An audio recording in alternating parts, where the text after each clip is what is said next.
તો ઘર તૈયાર, દ્વારિકા તૈયાર, ઘર તૈયાર, વર પણ તૈયાર. કારણ કે કૃષ્ણ ભગવાનની ઉંમર 24-25 વર્ષની હવે થઈ. તો ઘર તૈયાર, વર તૈયાર, રાહ શેની જોવાય, કન્યા પધરાવો સાવધાન. હજી નહીં આવે, 2-4 વાર બોલાવશો ને પછી આવશે. કન્યા છે અને ઈ કૃષ્ણની કન્યા છે. મનામણા કરશો પછી આવશે.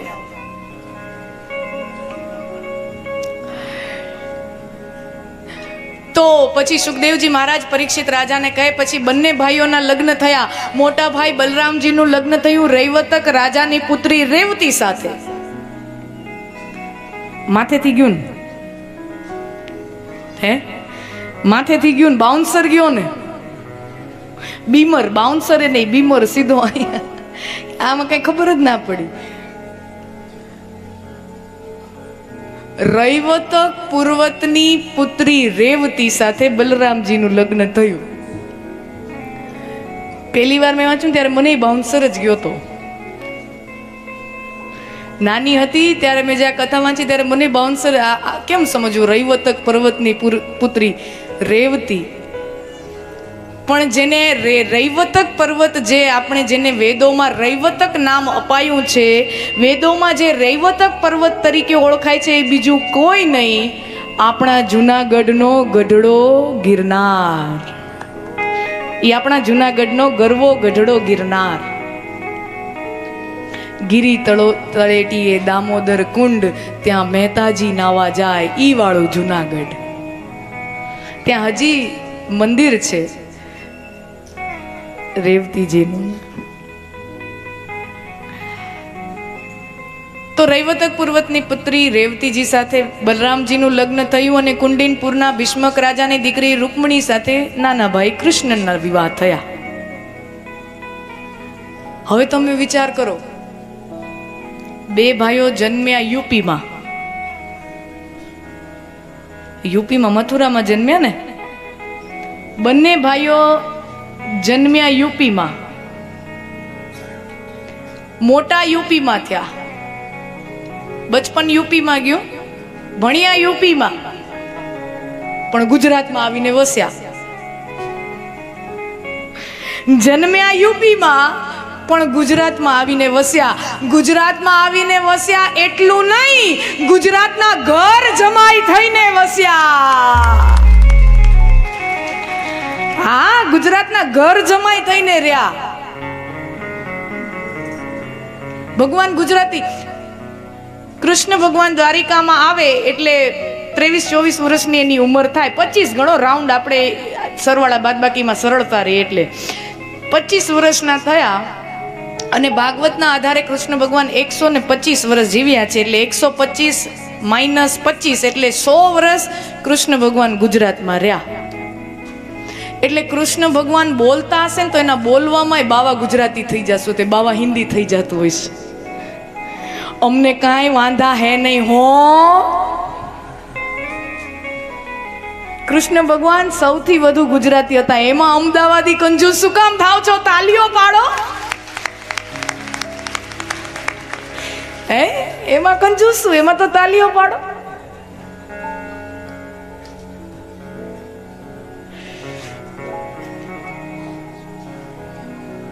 પણ ભગવાન સૌથી વધુ ગુજરાતી હતા, એ વાત નક્કી. બાવા ગુજરાતી, બાવા હિન્દી. ફાફડા ગાંઠિયા ખાતા થઈ ગયા હશે. હા, રૂકમણીજી પાસેથી આમ વણેલા ગાંઠિયા પડાવતા હશે. હારે સંભારો. પણ આ ચાલુ નહોતું કર્યું. 100% કાઠિયાવાડમાં રહ્યા હતા, પણ ભગવાને આ ચાલુ કર્યું જ નહોતું. તો કુંડિનપુરના ભીષ્મક રાજાના દીકરી રૂકમણી સાથે કૃષ્ણ ભગવાનનો વિવાહ થયો. અને પરીક્ષિત સુખદેવજી મહારાજ ત્યાં વિવાહની કથા પૂર્ણ કરવા જાય ત્યાં પરીક્ષિત રાજા કે અમે અમારા સંસારીઓના લગ્નની ચર્ચા, એની વાતો અમે મહિના દી સુધી કરી.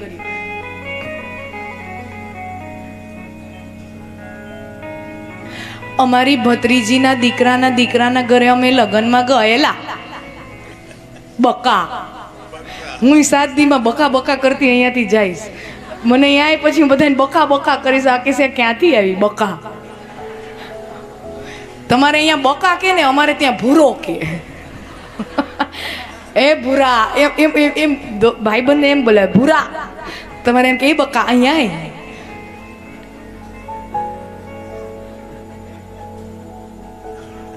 બે અમદાવાદી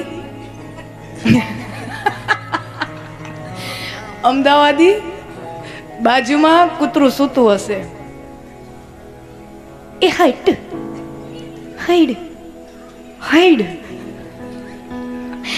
તો ત્યાં બાજુ બેઠો બસ સ્ટેશને કાઠિયાવાડી બેઠો. ઓલો અમદાવાદ, તમે બધા સોફ્ટ હો ને, તમે અમદાવાદમાં બધા એમ કોમળ માસૂમ હો. વડોદરામાં જાઓ, અમદાવાદમાં આવો તો માસૂમ લોકો હોય. એક્સક્યુઝ મી, હટો. હવે એમ હટે. ઓલો કાઠિયાવાડી બસ સ્ટેશનમાં જોવે અડધી કલાકથી હટો પ્લીઝ હટો. અડધી કલાકથી મથે પછી તો ઓલો ઊભો થયો. એ હટ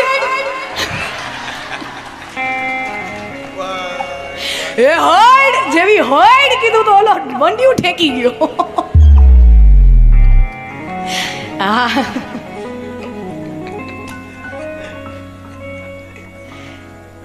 તો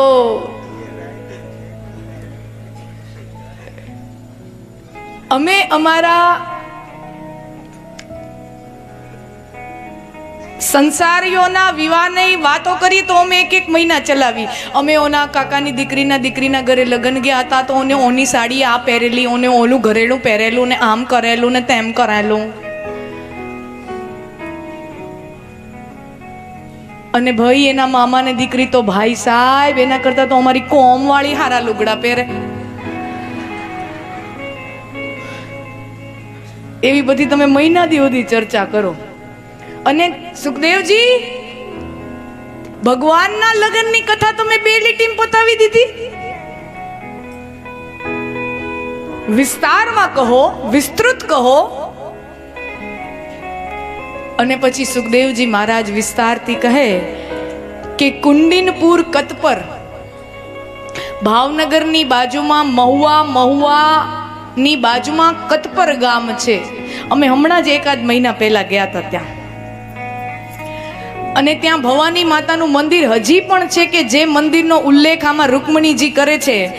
જે મંદિરેથી કૃષ્ણ ભગવાન રૂકમણીજીનું હરણ કરીને અપહરણ કરીને લઈ જાય એ મંદિર હજી પણ છે. અને હજી એવી અવાવરી ને સુમસામ જગ્યાએ છે. 5,500 વર્ષ પછી પણ અમે જ્યારે ગયા હતા દિવસના અજવાળે સવારે 10 વાગે અમે ગયા તોય અમને બીક લાગતી હતી. હારુભાઈ અહીંયા અવાય નહીં, આપણું હરણ થઈ જાય અહીંયા તો. હા, આમાં તો હરણ થાય એવી જ જગ્યા છે. અને કોઈનું અપહરણ કરવું હોય તો સુમસામ રસ્તા જ ગોતવા પડે ને. ગામના ચોકમાંથી કોઈના અપહરણ ન થાય.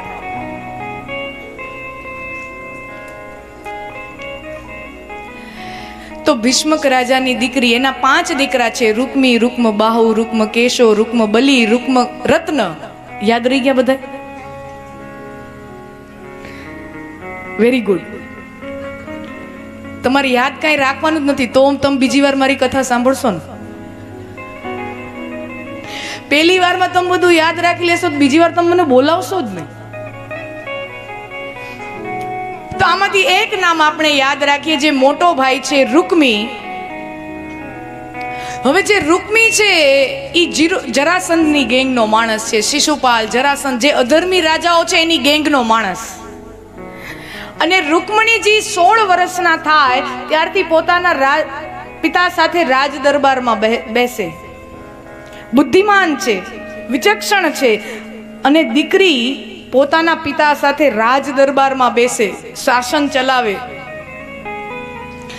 અને રાજ દરબારમાં બધી ચર્ચાઓ થતી હોય. અલગ અલગ રાજાઓ આવે, દૂતો આવે, રાજદૂતો આવે, બધી ચર્ચાઓ થાય, મંત્રીઓ વાતો કરે. એમાં જેટલી પણ વાતો થાય, જેટલા પણ મહેમાનો આવે, એમાં એક વાત અચૂક થાય. કોઈ પણ વાત હોય કૃષ્ણ ભગવાનના વખાણ અચૂક થાય. એમની નીતિના, એમના રાજકારણના, એમના પોલિટિક્સના વખાણ અચૂક થાય. અને કૃષ્ણ ભગવાનના વખાણ સાંભળીને 16 વર્ષની ઉંમરથી, નાની ઉંમરથી જ રૂકમણીજીના મનમાં કૃષ્ણ માટે પ્રેમ ઉદ્દીપ્ત થાય કે પરણું તો કૃષ્ણને પરણું, એ સિવાય કોઈને ન પરણવું નિયમ લે. અને એનો ભાઈ કૃષ્ણનો વિરોધી, કૃષ્ણના દુશ્મન કે ગમે એની હારે પરણાવું, કૃષ્ણ હારે તો ન જ પરણાવું. ક્ષત્રિયોની કન્યાના સ્વયંવર થાય. સ્વયંવર, અને બહુ જવાબદારી સાથે આ શબ્દ બોલું, કારણ કે અમુક દીકરીઓ આવી હોય ને પરણવા લાયક, તો એની મમ્મીએ ઢસડીને હાથ પકડીને લઈ આવી કે હાલ તો કરી, તારા જેટલી ઉંમરના જે દીદી છે કથા કરે છે, મજા આવશે, હાલ. એટલે મમ્મી એનો હાથ આમ ખેંચીને લઈ આવી હોય, આવું જ પડશે. અને હવે જો કથામાં આપણે આમ બોલીએ કે સ્વયંવર થતા, કે સ્વયંવર એટલે પોતે પોતાનો પતિ ગોતવાની સ્વતંત્રતા, એટલે સ્વયંવર. એટલે પછી તરત મમ્મી ઠોસો મળે, સાંભળ ભાગવત સાંભળ, આચરણમાં મૂક. સ્વયંવર ત્યારે કન્યાઓ પોતે પોતાનો પતિ પસંદ કરતી, પણ એ પતિ નવરાત્રીમાં દાંડિયા રાસ રમતા પસંદ નહોતો થતો, એ ડિસ્કો દાંડિયા રમતા પસંદ નહોતો થતો, એની પણ પદ્ધતિ હતી. અને પાત્રની યોગ્યતા જોવાતી.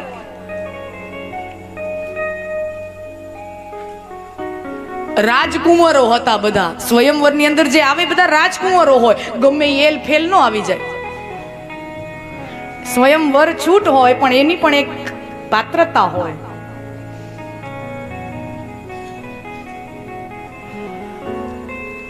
તો પહેલા તો રૂકમણીજીના સ્વયંવર થવાના હતા, પણ રૂકમી ભાઈ જાણી ગયો કે મારી બહેનના મનમાં કૃષ્ણ માટે પ્રેમ છે, અને જો સ્વયંવર યોજીએ તો કૃષ્ણ પણ ઉમેદવારીનું ફોર્મ ભરે, અને ઉમેદવારીનું ફોર્મ ભરે તો એને જ મત મળે, અને એને જ સ્વયંવર એના ગળામાં માળા પહેરાવે, એટલે નિયમ પ્રમાણે એને પરણાવવા પડે. એટલે સ્વયંવરની આખી યોજના કેન્સલ કરી નાખી, અને રાતોરાત રૂકમણીજીના સગાઈ છેદી રાજ્યના રાજા શિશુપાલ સાથે ગોઠવી દીધી. દમઘોષ રાજાનો દીકરો શિશુપાલ, એની સાથે ગોઠવી દીધી. પત્રિકાઓ વેચાઈ ગઈ, લગ્નના દિવસો નજીક આવવાના, પત્રિકાઓ વેચાઈ, આમંત્રણો. અને ભાઈએ પોતાની બહેનને નજરકેદમાં મૂકી દીધી. એની આસપાસ 10-15 દાસ-દાસીઓને એવી રીતે ગોઠવી દીધા કે રૂકમણીજીની રજે રજની માહિતી એ રૂકમીને આપે. અને એમાં રૂકમણીજીને વિચાર આવે કે આવા શિયાળ જેવા શિશુપાલને હારે કોણ પરણે? આવા શિયાળિયાને સાક્ષાત સાવજ જો આ પૃથ્વી ઉપર હોય તો આવા શિયાળિયાની હારે કોણ લગ્ન કરે? શિશુપાલ સાથે તો લગ્ન નથી કરવા. કૃષ્ણ મને લેવા આવે તો કેવું સારું. પણ પાછી બુદ્ધિશાળી છે, પાછો વિચાર આવે પણ કૃષ્ણને ખબર તો પડવી જોઈએ ને કે હું એને પ્રેમ કરું છું, તોય લેવા આવે. એટલે અત્યંત બુદ્ધિશાળી એવી રૂકમણીએ 7 શ્લોકોનો એક પ્રેમ પત્ર પ્રભુના નામે લખ્યો છે. 7 શ્લોકોનો પત્ર છે, ખૂબ સુંદર પત્ર છે.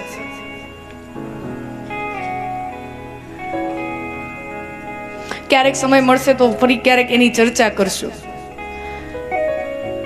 કારણ કે આજના એ પત્ર એવો છે, હજી આજની તારીખે પણ દ્વારિકાના મંદિરમાં 5,500 વર્ષ પછી પણ નિત્ય દરરોજ કૃષ્ણ ભગવાનના કાનમાં આ રૂકમણીનો પ્રેમ પત્ર સંભળાવવામાં આવે છે. 5,000 વર્ષ પછી પણ આ પ્રેમ પત્રનું રોજ પઠન થાય છે દ્વારિકાના મંદિરમાં. 7 શ્લોકો છે, અને અદ્ભુત ઉંમર લાયક કન્યાને કોઈ વર ગોતવો હોય કે વરને કોઈ કન્યા ગોતવી હોય તો પાત્રમાં શું શું જોવું એનું બધું વર્ણન એની અંદર છે.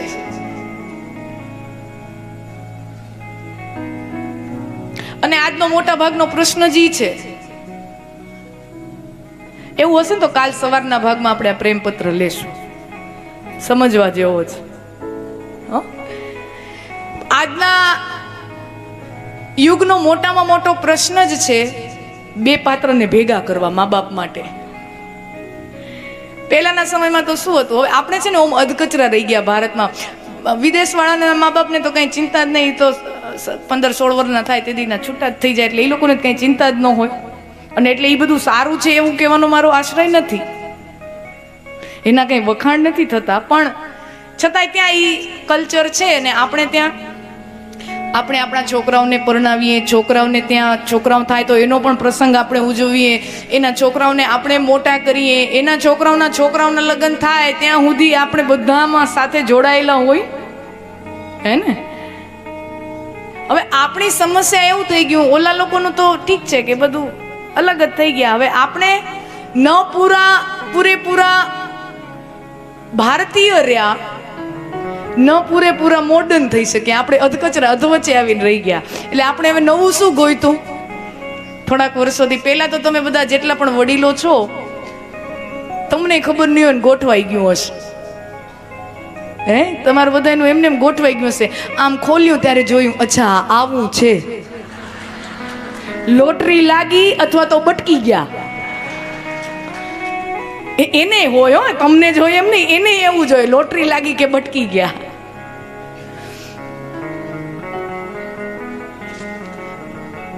પણ હવે તો શું કે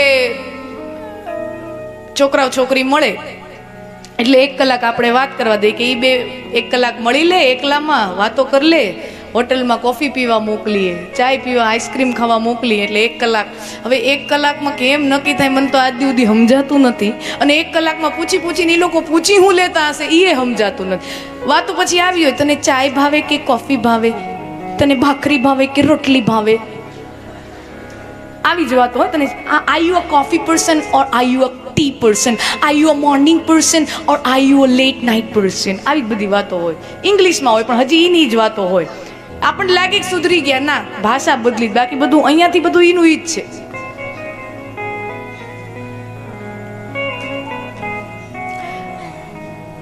તને રોટલી ભાવે કે ભાખરી ભાવે? મને તો ભાખરી ભાવે. મને ભાખરી ભાવે. સેમ પીન, તો પડો ખાડામાં.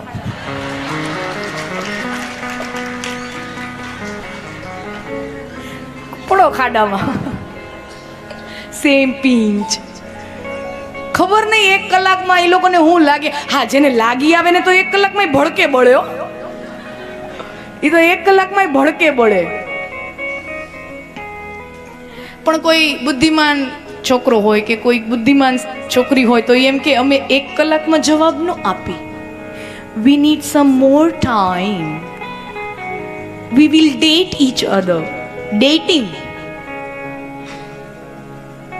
તમારા વડીલો માટે ડેટ એટલે તારીખ, આજના યુવાનીઓ માટે ડેટ અલગ છે.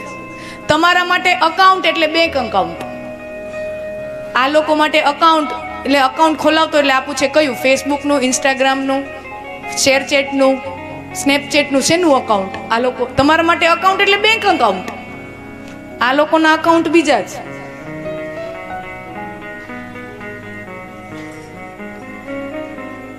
એટલે શું કરે તો કે બીજે દિવસે 2 કલાક મળે, ત્રીજે દિવસે 3 કલાક મળે, ચોથે દિવસે 4 કલાક, અઠવાડિયું પછી રોજ મળે, પછી મહિનો વયો જાય, રોજ મળે, ડેટ કરે, એકબીજા સાથે વાતો કરે, એકબીજાને જાણે પહેચાણે, અને મા બાપને ચિંતા થાય. બધા આપણને જોવે છે, આવી રીતે આમ ફર્યા રાખો છો.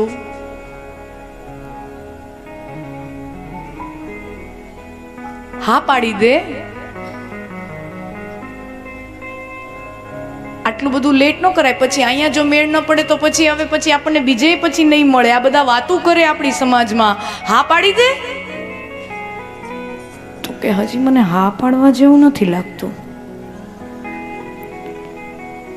તો કે તો ના પાડી દે, પણ હવે મને ના પાડવા જેવું નથી લાગતું. એટલે પછી હલવાણી. હા પાડવા જેવું નથી લાગતું અને ના પાડવા જેવું નથી લાગતું. આજના જુવાનીઓ આ હા ને નાની વચ્ચે જ ઝૂલે. હજી હા જેવું નથી લાગતું અને ના જેવું નથી લાગતું. એટલે પછી છોકરી શું કરે?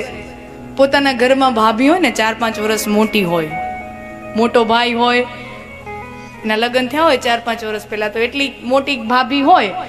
હવે મમ્મી પપ્પા સામે બધી વાતો ખુલ્લીને ન કહી શકે, તો પોતાની ભાભીને કહે, ભાભી ભાભી આમ કયો ને છોકરાને જોવા જઈએ ત્યારે શું જોવાનું, એને આમ શું પૂછવાનું. આપણે છે ને દીકરા દીકરીઓને મળવા દીધા, આપણે એને એકાંતમાં મળવા દીધા, પણ મળીને શું જોવાનું શું પૂછવાનું એ તો આપણે કોઈ જ્ઞાન આપ્યું જ નહીં, એ આપણે શીખવ્યું જ નહીં. એટલે પછી ગપ્પા મારીને આવે તો એમ થાય કે હજી તો જવાબ જ નથી મળતો. એટલે પછી પોતાની ભાભીને પૂછે કે ભાભી ભાભી આમ આમ આમ છોકરાને મળવા જઈએ ને ત્યારે આપણે એને શું પૂછવાનું, એમાં શું જોવાનું. ભાભી કે ઈ જો મને ખબર હોત તો હું અહીં આવત, એટલી મને ખબર પડતી હોત તો હું અહીંયા હોત, હું કઈ હારે ઠેકાણે ન હોત, હું બટકાણી એમ તોય બટકા. ભાગવત આપણને ઉત્તર આપે અને રૂકમણીજી કૃષ્ણ ભગવાનને આમંત્રણ આપે કે અમારા કુળમાં પરંપરા છે, અમારા પરિવારની પરંપરા છે, જે કન્યાના લગ્ન થવાના હોય એને અમારા કુળદેવીના મંદિરમાં આરાધના કરવાની હોય, પૂજા કરવાની હોય, તો હું આ તિથિએ આ સમયે અમારા કુળદેવીની પૂજા કરવા આ મંદિરે જે આ જગ્યાએ આવેલું છે હું ત્યાં જઈશ. તમે જ મારો પ્રેમનો સ્વીકાર કરતા હો, તમે જો મારા ભક્તિનો સ્વીકાર કરતા હો તો આપ અનુગ્રહથી મારો સ્વીકાર કરો અને આ મંદિરેથી મને લઈ જાઓ. અને તમે જો મને લેવા નહીં આવો તો હું એમ સમજીશ કે મારા પ્રેમમાં, મારી ભક્તિમાં ક્યાંક ને ક્યાંક કચાશ છે. તપસ્યા કરી કરી અને આ શરીર ખપાવી નાખીશ, પણ તમારા સિવાય કોઈને પરણીશ નહીં. પ્રભુએ પ્રેમપત્ર વાંચ્યો, રૂકમણીજીના પ્રેમથી ભક્તિથી અભિભૂત થઈ રથમાં સવાર થઈ રૂકમણીજીને ત્યાં જે કતપર ગામ પાસે જે ભવાનીનું મંદિર છે ત્યાં ભવાનીજીના મંદિરમાંથી રૂકમણીજીનો હાથ ઝાલી અને રથ ઉપર બેસાડે, યુદ્ધ થાય, બધું લાંબી વાતો છે. રૂકમી પછી સેના લઈને પાછળ દોડે, શિશુપાલે પાછળ દોડે, મારી મંગેતરને લઈ ગયા, મારી પરણેતરને લઈ ગયા, એટલે એ પણ પાછળ દોડે.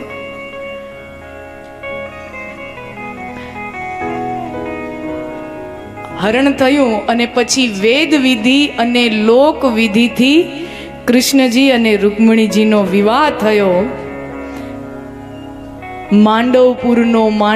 માધવપુરનો માંડવો ને જાદવોની જાન.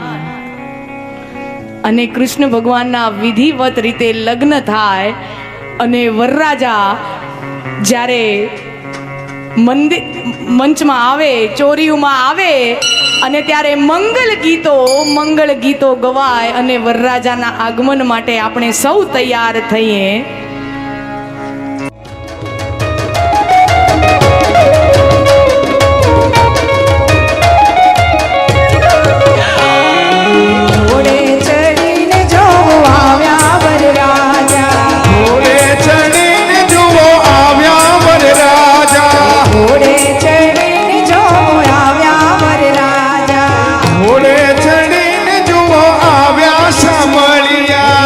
જો નજર ના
ઢેલડી હો ઢેલડી હો માય રામા ભેલડી કુમકુમા પગલે આવે માય રામા દેવી રૂમજુમા પગલે આવે માય રામા દેવી ઓ પેરો રાતો ચૂડલો ઓઢી રાતી ચૂડલી તો ચૂડલો ને ઓઢી રાતી ચૂંદડી એસેથી એ સિંદૂર ભર્યા ભાલે કુમકુમ ટીલડી શેથી એ સિંદૂર ભર્યા ને ભાલે કુમકુમ નમણી ના ઘર વેલડી હો વેલડી હો એ માય રામા દેવી રૂમજુમા પગલે આવી માય રામા દેવી રૂમઝુમા પગલે આવી માય રામા વેલડી કન્યા કાગળ મોકલે તમે રાયવર વેલા આવો છો કન્યા કાગળ મોકલે તમે રાયવર વેલા આવો એ રૂકમણી કાગળ મોકલે સાંભળ્યા વેલા આવો છો રૂકમિણી કાગળ મોકલે સાંભળ્યા વેલા આવો એ વર મોતીનો ઝુમકો કન્યા મોતીનો દાણો જો